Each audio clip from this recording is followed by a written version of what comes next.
Hey, thanks so much for listening to the Ridge Community Church podcast. My name is John. I'm one of the pastors at the Ridge, and our vision is to bring the hope of Jesus into every home. So we want to bring you something hopeful and helpful for your everyday life, whether you've been following Jesus for a while or you're still trying to figure out exactly what you do believe about God. Now, you'll find on this podcast things that'll help with conversations about marriage and parenting and mental health and work, practical things to help you in your faith journey, and a lot more. So whether you're listening to this on your favorite podcast app or you're watching on YouTube, be sure to follow and subscribe so that you don't miss any of the hopeful and helpful conversations. Hey everyone, thanks for listening to this episode of the Ridge Podcast. I'm excited to share a conversation that I got to have with Evan Schwartz.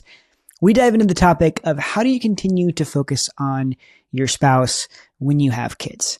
So lots of questions involving that, including why is it important to continue to focus on your spouse? How do kids create some distractions from being able to do that?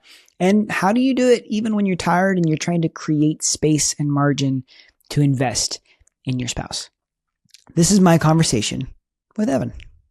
Hey, Evan, thanks for coming on to the Ridge Podcast. How you doing today? I'm great. And you are, sir? I'm doing great. You know, we just had opening day, and it was awesome. There's a little spoiler that it's Friday. So for all I know, my Mariners have gone on a losing streak of 3 in a row and are 1-3. But right now, they are undefeated. Same for your Cubs, right? Right? No. Well, they lost 2 games in Japan. But mark this up in our little territory here in southeast Wisconsin, Midwest region. Yeah. The White Sox are above 500 for the first time in almost 2 years. Wow. That's wild because the White Sox won their first game. And I'm high on one particular Mariner of yours, Brian Wu. I think he is a phenomenal pitcher. So he is. Honestly, all their pitchers. But maybe we'll have this little side Evan and John's baseball podcast later. That'll be an extra episode. Exactly. Yes, the behind the scenes. Well, hey, one of the things that we talk a lot about here at the Ridge is that we say, hey, if you're married, even if you're not married, find somebody who's in maybe the life stage ahead of yours. Not in terms of value, but they're further along. Maybe they're older. Maybe they're like in that next stage. If you're not married, they're married. If you're married and don't have kids, they're married and have kids. Whatever, right? Just go down the lane or the line. And you are married and have kids, right? And so it's kind of a fun. And I'm married and don't have kids, and so it's kind of a fun example here of what does it look like when you sit down, have a conversation, take somebody out to coffee or whatever, and say, hey, what's it like to be in that next stage, and how do you do some things? So I would love, maybe you can share some wisdom for us here. Our particular topic today, when you're married and then kids come into the picture, how does that change things? So maybe you could start us off, maybe share just a little bit about, for those that don't know, your family situation. And you could give it a speed note. It's like, hey, how long did you and Carrie date for? How long did you marry before you had kids? What did that look like? So first of all, I'm going to take all of what you just said and summarize it into 2 words of you just saying to me, Evan, you're old. So... let's talk about... So I couldn't sugarcoat it, right? That didn't work. Let's talk about all of the old people things that you do and experience, because I'm still young and I don't know what they are. Yeah. No. Very well said. This is our family here. I tried to frame us in just right, just perfectly. Yeah, and if you're listening, you have no idea, but I'm doing some nice hand motions. So there's your plug to go check us out on YouTube. Subscribe to that channel too. That's a little plug. Yeah. There's family pictures involved. That's all you need to know. Yeah. We are a family of 5. My wife and I, we have been married for quick math. This is going to be year 18 this year. So our marriage can smoke.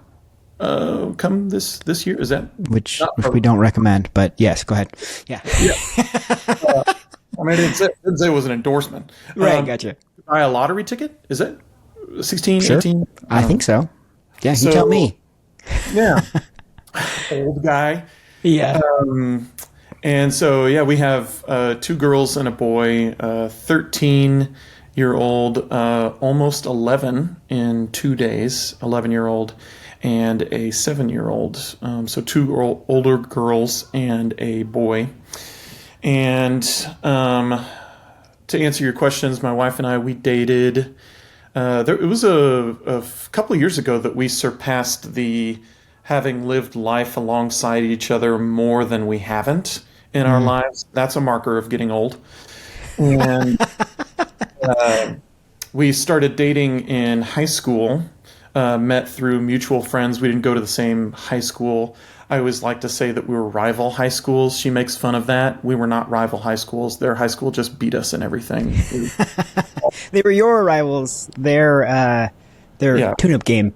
We viewed everyone as rivals because everyone beat us in everything that we did. Not entirely true, but it was pretty often.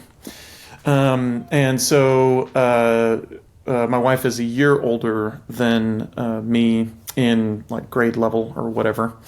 And so when she went to college, I still had a year of high school to do those. Kind of cool, dating a college girl. And we got married while we were in college, which for any of the younger listeners, for financial aid is really great because the government looks at you and just says, oh my gosh, let's help these people because they have nothing. So we got married before my junior year of college, before her senior year of college. And when we finished out college, we traveled a bit for my internship. We lived in California for 5 months. And then we moved to Texas shortly thereafter. And all of our kids, we lived in Texas for 2 years, just a little over 2 years before we had our first kiddo. And all of our kids are born and raised Texans. So we made sure when we moved here, we had enough room for the horse stable in the back. Nice. Our best. Do you have any of the big hats? I don't. Okay. But You're a hat guy, so I thought maybe. yeah, I mean it's all baseball caps, so Gotcha. I don't have any of the special hats. When they said, here in Wisconsin, a lot of the houses you're going to look at are ranch houses. As Texans for a decade, we got excited. It was like, oh, we can buy a ranch, but it was a different kind of ranch than what we understood in Texas. Also, there's this misnomer in Texas. Like even my dad would say, like, "Oh yeah, you got cattle everywhere. There are horses all over the place. You go to work on a horse. It's like we live in a suburb of Houston, Dad. Yeah. Like we were surrounded. Yes. We were surrounded by cookie cutter houses everywhere. It's your modern suburb, So yeah, that's kind of a general picture of our family. Yeah. So so you guys were together for quite a while. I imagine when you first started having kids, like that was a lifestyle change. That's probably just switch things up. What there's 1,000 different ways that we could ask and talk about those things. So we won't get into the minutia of like, hey, what was it like having kids, all that stuff. But was there a point at which kids entered the picture and something had to, shift or change where you had to be a little bit more purposeful about connecting together as a couple? Yeah.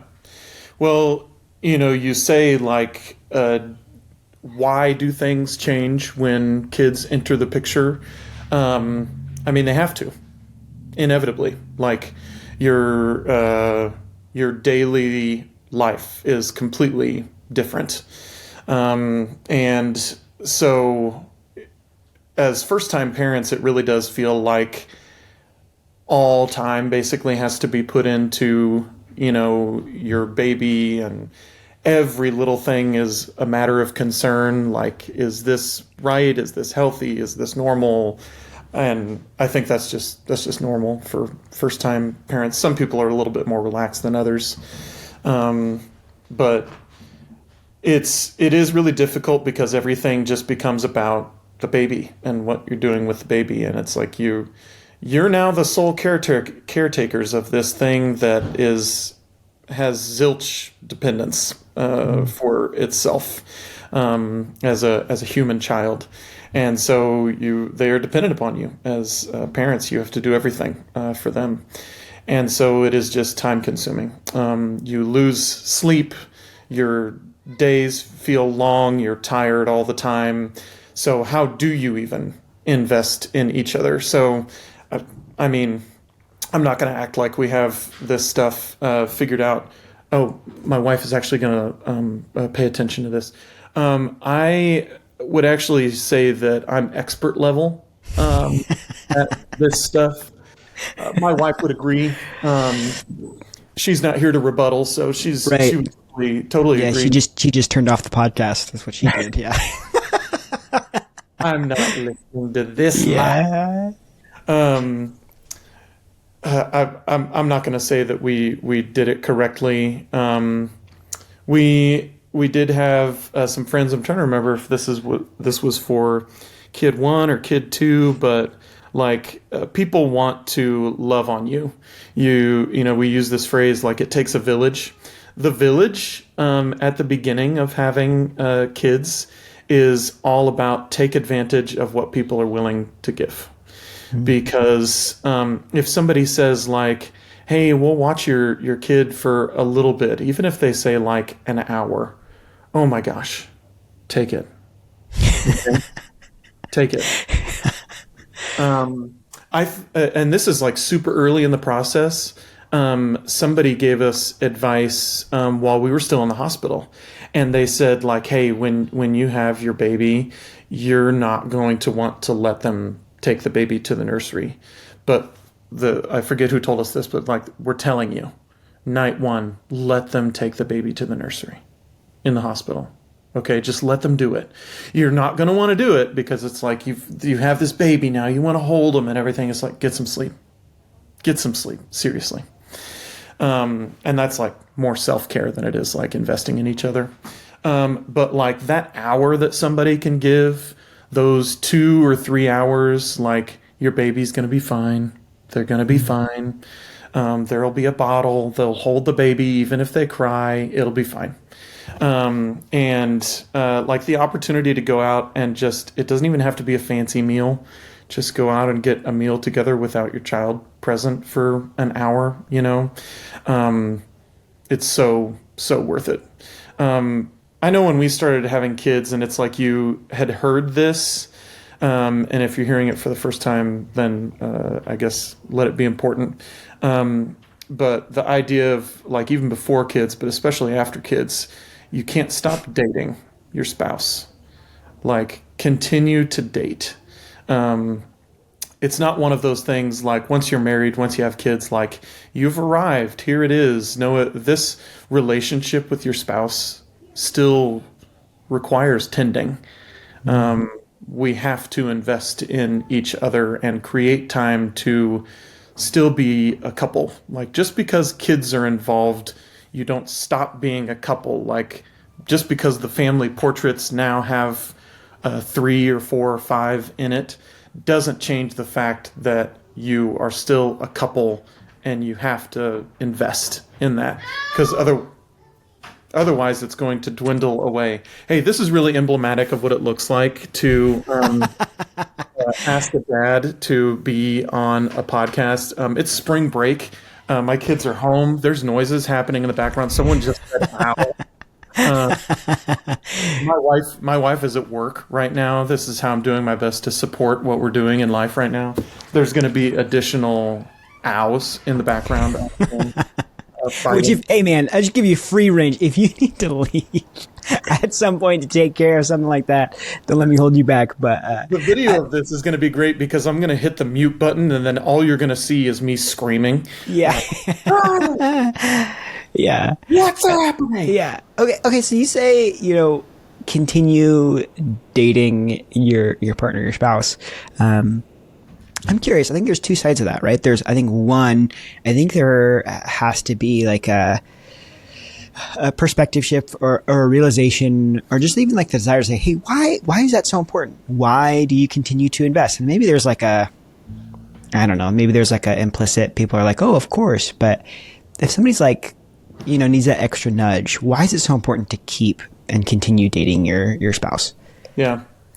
I'm making this up on the spot. Yeah. So we'll see if it is scientifically proven or And if wise. it's not, we'll just cut it later. You know what I mean? Yeah. I may be old, but that does not inherently come with wisdom.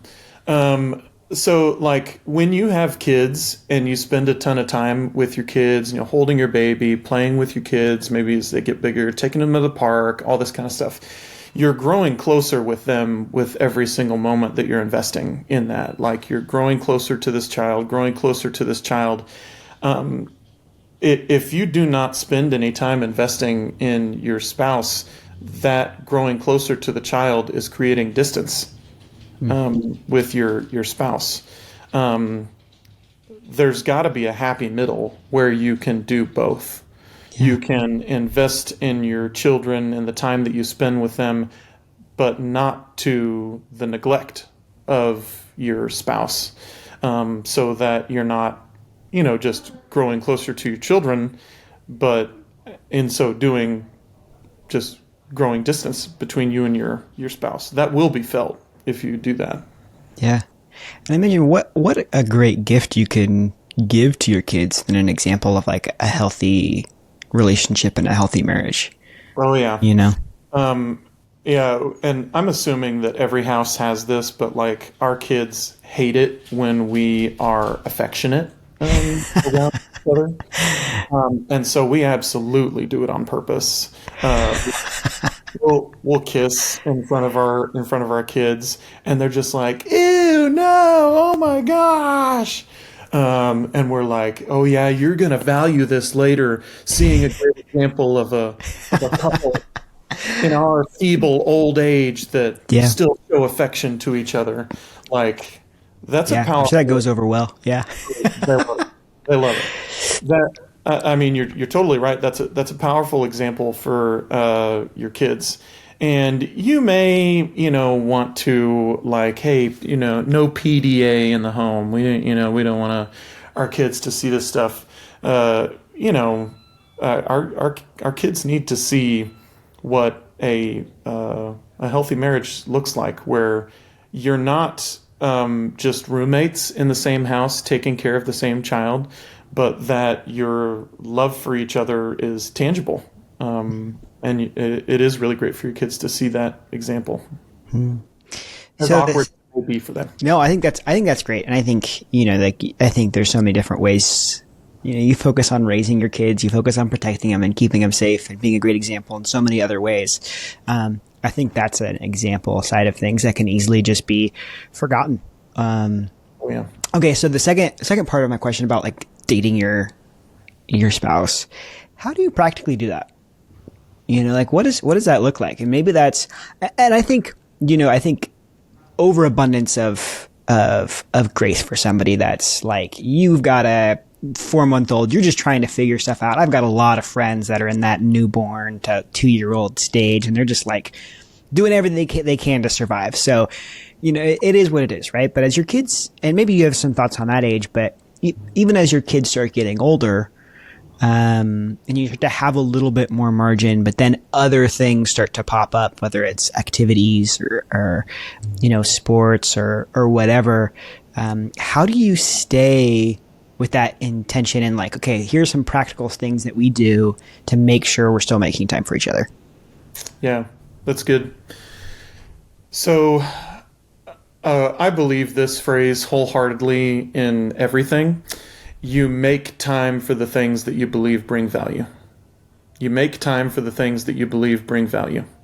So while your schedule is tight, while as our kids are getting older, like we're chauffeurs at this point. There's all these things we got to get them to. and that's our own fault. Like we paid for the submission to be a part of that.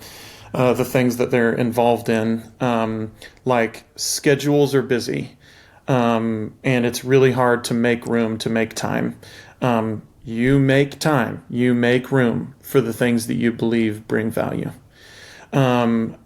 So here's just some specific examples of the things that we do, like in the seasons where it's been really difficult, to like maybe finances are tight. Like if you're going to pay for a babysitter, you're going to pay for the babysitter, then you're going to pay for the dinner, you're going to pay for the extracurricular activity that you're going to go do in that 3 hour window. Like add the math up. Like it gets to 150 real quick, like really fast, depending on what you do. Unless your date, is where you have your coupon book, or where it's like buy one get one or something like that. Very familiar. Yes. Oh yeah. Where are we going to go eat tonight? Where do we have coupons for? Where do we have gift cards? Yep. So when we've not had the great means to do that, we like are intentional to try to get the kids in bed in a timely manner. And even telling them like, hey, mom and dad are doing an at-home date tonight. Like, you guys get in bed, and like they'll even say like, can you, in bed, can you stay with us longer? No, we don't like you. We'll say like, hey, mom and dad have not had an opportunity to spend time with each other today. Like, we really need that time. Like, I love you. I love spending time with you as you get in bed. But like, listen, I gotta go spend time with mom. And so we don't do this terribly often, but we have done it, where we'll like make dinner separately for them so that we can hightail it into bedtime, getting into bed, and then we'll do our own dinner, whether that's like cooking at home. We've done that a few times. It's way easier just to buy something and do that date at home. And like if we don't create that space for us to be together, like my wife and I, we really enjoy the TV shows that we're hooked on and stuff like that. And that may not seem super valuable because you're not talking, but we really enjoy doing that together. Like every couple is going to find those things that you enjoy doing together. And if those things are in your home, you can even create space and time for that at home. We did something. This is a plug for a company that we're not endorsed by to share this, but I forget if it was for an anniversary or a birthday or something, but I ordered a subscription to the Date Box Club, or I forget what it's called. I'm assuming there's several of these companies where they send you a date in a box for at home, and they give you the stuff to do it. So like, there was like all of them had some form of game that was fun to do.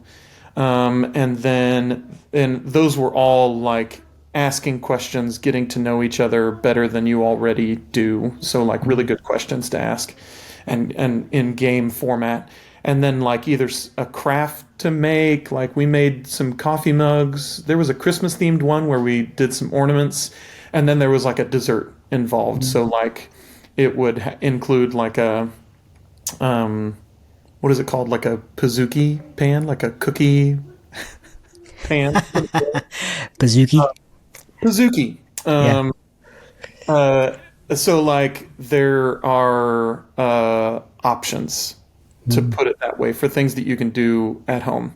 The other things that we've done is like, man, you got to be intentional with your babysitters. Like not waiting for the opportunity of like the other spouse to say like, hey, we should go on a date. Like, be proactive. Like in 3 weeks, hey, I booked a babysitter. I saw we didn't have anything on the calendar. My wife is going to listen to this right now and just be like, why don't you drink your own medicine, bro? Yeah. I have not incredibly often just said, hey, I got a babysitter for 3 weeks from now. We're going to go out. Well, now you're going to be held to that standard. So book it right now, and you can claim that. Yeah. Like if you don't have like one or two go-to babysitters, uh, man, get it on the to-do list. Because like just having those people is like even in an emergency, like somebody reaches out to you like the day before or heaven forbid the day of, and they're like, hey, we got extra tickets to this thing. We can't go. Like, do you and your wife want to go or whatever? Like have the babysitters that are ready to go. Like, oh, we've got this great opportunity. Man, those really stink to let go by when like you have this a short amount of time to plan opportunity that could be really great for you and your spouse. If you got one or two or three babysitters on call, you can jump into it and go for it. We've done that a couple times. There's this other thing, we're not totally there, but we're going to get there soon, where we can leave our kids at home, even for a short period of time on the weekend and not have a babysitter. So it doesn't break the bank. Our youngest really needs to be the one to go to bed. And once we know, like, okay, he's asleep at like 9 o'clock, we can go see a local band thing. Or like there's a couple places not too far from us, like we can go out and get a cocktail for an hour together or something like that. We've tried that twice. And we're receiving multiple texts from our older kiddos like, when are you coming home? I just heard a noise. That kind of stuff. We're going to get there. That whole idea of like your oldest being a great babysitter for your younger kids is such a lie. They're still siblings. They still bring out the claws, Yeah. with each other. So we'll get there at some point where we can do that thing where, we've got a friend that has a show starting at 9 o'clock or 9:30 on a Friday or a Saturday or something like that. And you can save the money and not have to get a babysitter for those short little drives for those things. Hopefully we can do some more of those soon. I don't know if this is a niche question. Maybe you can speak into it more, but I imagine there may be some challenges that occur when maybe there's like a conflict or there's something that you guys need to talk through, and you can't really do it when the kids are around, and so you finally get some time together, and then it's like hashing out a conflict, right? Like, how do you navigate through those situations so that they're like not moments where you like create division, but like are actually moments that like help build and make your like connection and marriage stronger? Yeah. Great question. I know like I tend to be an early riser. I get up early to work out multiple days a week so that I'm not working out in the evening or during time periods where I'm neglecting my spouse and kids. That's just my preference is to sacrifice my own time. So I don't enjoy staying up too awfully late. But that's when some of those key conversations can take place. Yeah. I'll often make that decision while we're sitting on the couch and we're having a conversation that is critical, where I'm just like, it's worth being tired tomorrow. Like, don't try to leave this conversation by saying, I got to get up early tomorrow. Like, can we not do this? Can we not talk about this right now? It is a good question, rebuttal question to ask. If not now, when? Like, tomorrow night's going to be the same circumstances. Like, the element of having the amount of kids that we do and the amount of things that they need is not going to magically change tomorrow. Yeah. I don't know. It's worth making that little decision that just says, I can be tired tomorrow and the next day because this is a really critical conversation. My wife is going to make fun of me for sharing this, but some of the most important, like life-altering conversations that we have had have been due to pillow talk. Like you've already gone to bed, but there's some rustling going on, and then somebody says like, "Are you still awake?" Um, and I can definitely recall two very specific conversations that have led to incredible life change because of those conversations. A willingness to stay awake and have a really critical conversation. Those have been really, really powerful. Kind of shifting gears a little bit here. Is there any boundaries you have to set with your kids to kind of protect your marriage? I mentioned one, like with bedtime routines, kind of telling them because I mean, your kids, no kid likes to fall asleep alone in their bed. You have to work on that, probably nightly with your kids. And building those routines allow for you to have that time with your spouse once your kids go to bed. And so we'll tell our kids that boundary, like, and we say it often, like, hey, it's not that I don't want to spend time with you, but I have had zero time with mom today. Like, please allow for us to have this. Like, yes, we have to create room to have critical conversations with our kids too, but that's why the routine is important. Build in the routine that, time that you can have some critical conversations with your kids as well. I mean, to that point on like those bedtime routines, I know there are plenty of parents that are a little more flexible with their kids on bedtimes. And their kids will stay up, closer to like 9 o'clock or something like that, maybe later. And I'm not judging. I'm just saying, when do you have time together, if that's the case? Now, maybe your daily schedules are different, so you do have some opportunities during the daytime to spend time together. If that's the case, great. Kudos, do it. But if the schedule is such that it makes it to where you don't have any of those times together because kids go to bed later, and I grieve that. I hope that there's somewhere that there's opportunities to spend time together.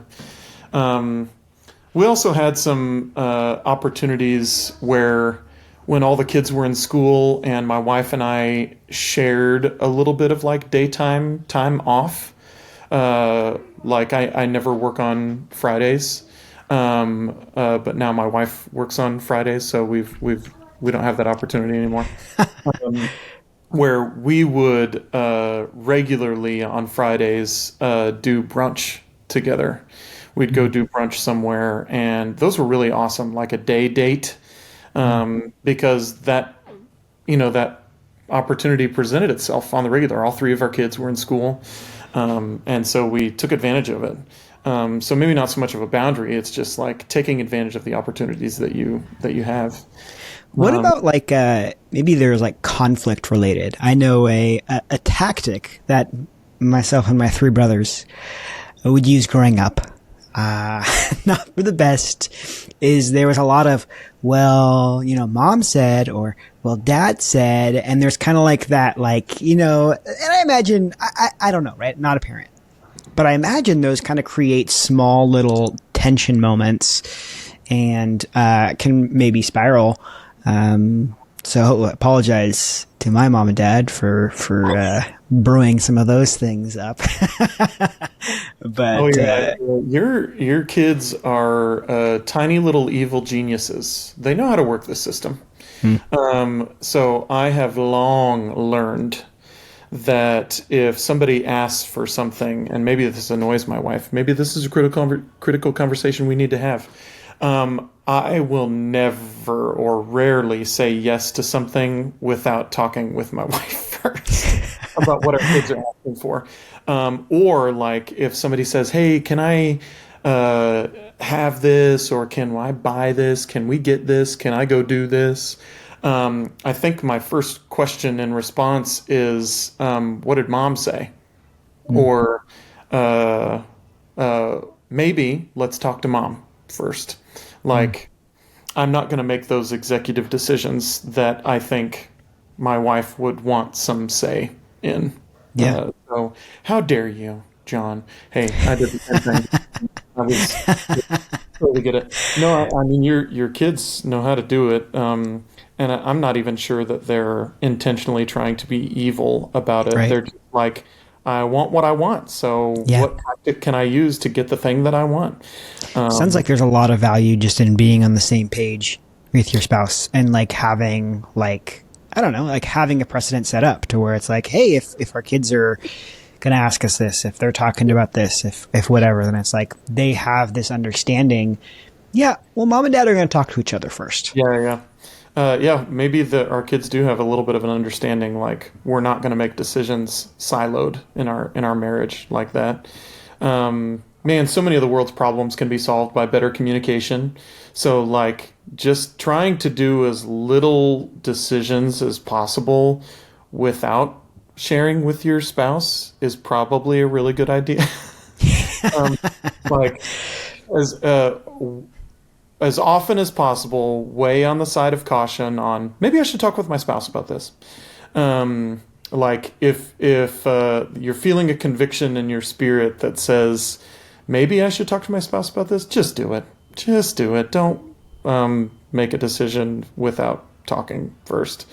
When you talk about communication, I had a friend who would say, like he showed me his phone, that like all of his like past 3 or 4 days text conversation back and forth with his spouse was him saying, I'm leaving this place, and them saying, okay. And then the next one was him saying, on my way, and her saying, okay, see you soon. And then the one after that was, just left. And the next one was like, okay, see you there. So it sounds so dumb, but like even just the simple communication of, hey, I'm going to be there soon, or like I'm on my way. I think can be great communication between you and your spouse on where you are, what you're going to be doing, and all that good stuff. To quote Mark, all that good stuff. And we can wrap up on this question because we've got a lot here, and there's so many different questions I can ask. And so maybe you can just like quick hits it. But is there a role that maybe self-care plays in maintaining a healthy marriage when it comes to maybe just in general? You could just go in general. Yeah. I guess here my wife needs to be involved so she can rebuttal. I tend to like neglect myself a little bit in that like my personality shaping is one that says I really care about what others need around me from me. I know not every personality is shaped that way. So I am constantly thinking about what does my wife need from me? What do my kids need from me? And so often when I am other places, like at work or doing something that like brings me joy, investing in myself, I will get that little voice in my head that says, well, now you're neglecting. You're neglecting your spouse. You're neglecting your kids. And so I have to fight that a little bit because if I don't put a little bit of effort into how am I feeding my own soul, then I will exhaust myself in trying to,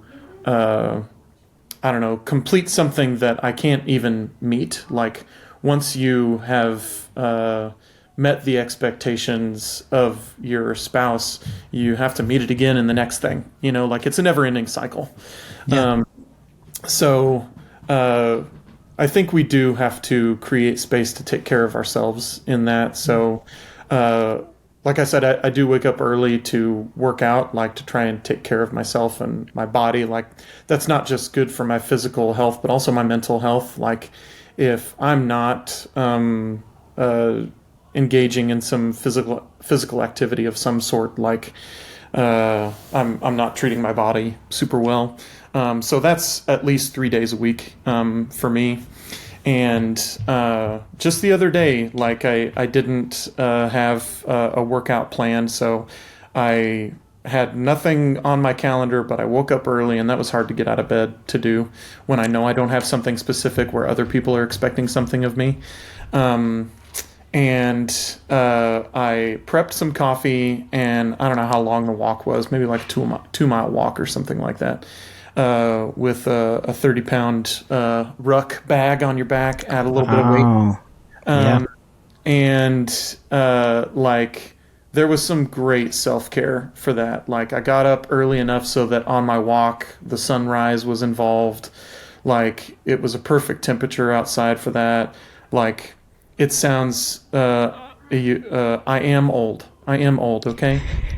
Walking with a cup of coffee sounds so awesome and life-giving. Like that just really kind of fed me that morning. And when I got home, nobody was awake yet. Like it was to the neglect of no one that I was able to take care of myself a little bit. So that's different for everybody. Whatever it is, like some people, it's the golf course, or it's the getting into the hobby that you love to do. Creating that space that what is the phrase, like nobody's going to advocate for you but you. Like if your tank is empty, what are you doing about it? Advocate for yourself and find the ways to do that. Now, to kind of show the other side of that coin, if that does mean that you're hitting the golf course for 4 to 5 hours with the boys every weekend, maybe that's not the right choice. Like if you're doing the 40 to 60 at work, then doing the extra 4 to 5 with the glizzies on the course with the boys, where's your spouse in the mix of all of that? Like, I sure hope that you also have the Friday night. Man, I'm getting snippy. I sure hope you do have the Friday night as well, where you paid for the babysitter, among all of those other things. Like, don't invest in yourself so much to the point that it is to the neglect of your spouse and to your family. Yeah, it seems like this incredibly tricky combo of you need to be investing in your spouse. You have to do enough self-care to where you're like an emotionally, spiritually healthy adult. And then also, how do you, like, this is, I think, a little bit implicit in what you were saying based on your wiring, but how do you also advocate for your partner so that maybe you're sacrificing or making your day a little bit harder so that they can have their self-care routine? How, like, you're watching the kids so that they can go do this activity with their friends to get refueled. And you sounds like, and all those things could easily be miscommunications and hard challenges. And so it's like this balancing act of how do you make sure you do all three, but how do you talk about it and have it maybe planned is a good word, so that everyone's on the same page and like same understanding to where, okay, we're doing these things to make all aspects healthy. Yeah. Yep. I've said to my wife many times, it's like, whenever you want to go do something with your friends, like, hey, I'll watch the kids. A good idea requires action to like actually be beneficial. So don't let something just be a good idea, like actually do something with it. That's good, John. Well, Evan, thank you so much for chatting through with all this stuff. I know that it's kind of a tricky topic because it's challenging, right? And there's a lot of good ideas. And even in your say, like, you're not perfect. And some of the things are like, even still in the ideation where you've only been able to execute them a couple times, but you know what? Like a couple times is better than no times. So thank you. No, I said I was expert level and I'm old. all the old man wisdom to go with it. So yeah, and everybody stick around for the Patreon episode where we're going to talk about Mariners and Cubs baseball. Right? Yeah, soon. That'll be on Patreon. Thanks, Evan. You betcha. Well, that was my conversation with Evan. I hope you all enjoyed it and really were able to gain some practical tips on how do you invest in your partner when you are really maybe tired and exhausted. I think some really practical things is just to make time and having clear communication with your kids about why it's important that you make time for your spouse and how beneficial that can be, and that's just going to be something that you do. And get them that routine of expecting that to be a part of your rhythm. Thank you all so much for listening to this episode of the Ridge Podcast. If you want some more resources on this topic, you can visit theridgecc.com/home improvement. You can find that link in the description of this video. But please like and subscribe so you don't miss any hopeful and helpful conversations.